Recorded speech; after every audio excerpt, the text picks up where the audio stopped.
سید سلیمان ندوی نے اپنی کتاب نقوش سلیمانی میں اردو کی جائے پیدائش سندھ بتائی ہے۔ ان کے مطابق عربوں کی سندھ میں آمد کے بعد عربی اور سندھی زبان کے میل سے جول سے اردو زبان پیدا ہوئی۔ نمبر 6 میں اب چھٹے نمبر پر آتے ہیں ڈاکٹر گیان چند جین۔ ڈاکٹر گیان چند جین نے کھڑی بولی کو اردو کی اصل قرار دیا ہے۔ وہ کہتے ہیں اردو کے آغاز کو 2 منزلوں میں ڈھونڈنا چاہیے، اول کھڑی بولی کا آغاز اور دوسرے کھڑی بولی میں عربی فارسی کا شمول، جس کا نام بعد میں اردو ہو جاتا ہے۔ اب 7ویں نمبر پر آتے ہیں ڈاکٹر شوکت سبزواری۔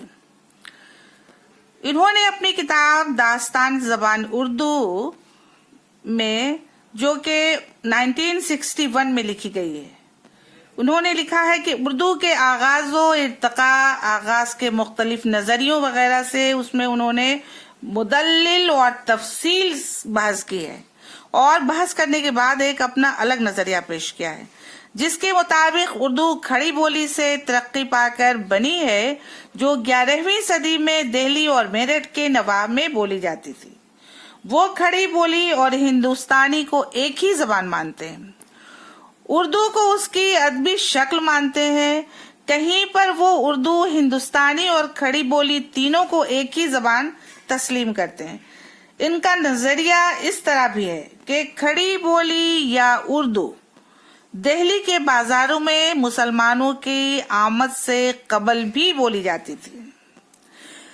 اب یہ سوال رہا کہ ان میں سے کون سا نظریہ صحیح اور زیادہ قابل قبول ہے، تو اس سلسلے میں کوئی بات قطعی طور پر کہنا آسان کام نہیں ہے۔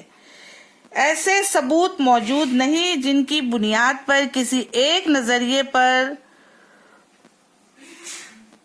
شک و شبہ سے پاک مانا جائے۔ پھر اردو کسی خاص وقت کی پیداوار نہیں، اس نے مختلف علاقوں کی بولیوں کے اثرات قبول کیے ہیں۔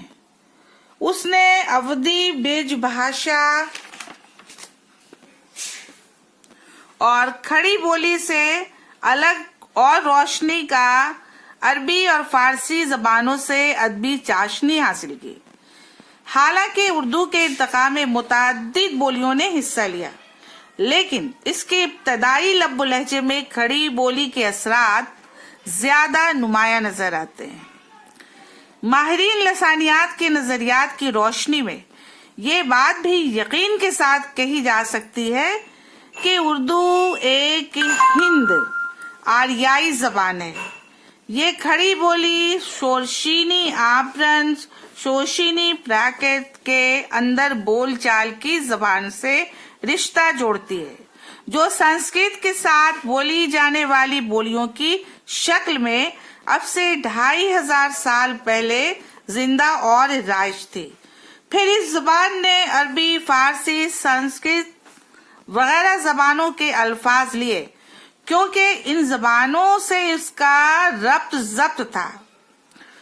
اس بنیاد پر یہ سمجھنا بھی غلط ہے کہ اردو زبان فارسی پر مبنی ہے، بلکہ یہ غلط فہمی اس وجہ سے ہے کہ اردو میں فارسی الفاظ کا استعمال بہت زیادہ ہے، کیونکہ اس کے ابتدائی لکھنے والے فارسی اور عربی خوب جانتے تھے۔ فارسی بھی ایک آریائی زبان ہے، لیکن اردو اور فارسی کے قواعد میں کافی فرق۔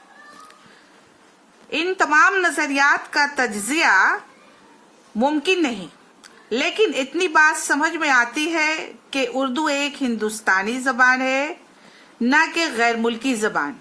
یہ نہ سندھ میں پیدا ہوئی ہے، نہ دکن میں، نہ پنجاب سے نکلی ہے، نہ برج بھاشا سے، بلکہ دہلی کے آس پاس بولی جانے والی کئی بولیوں میں عربی فارسی کے الفاظ داخل ہوئے، اور کھڑی بولی کے ترقی یافتہ شکل اختیار کرنے سے ایک نئی زبان کا آغاز ہوا، اور وہ زبان اردو کہلائی۔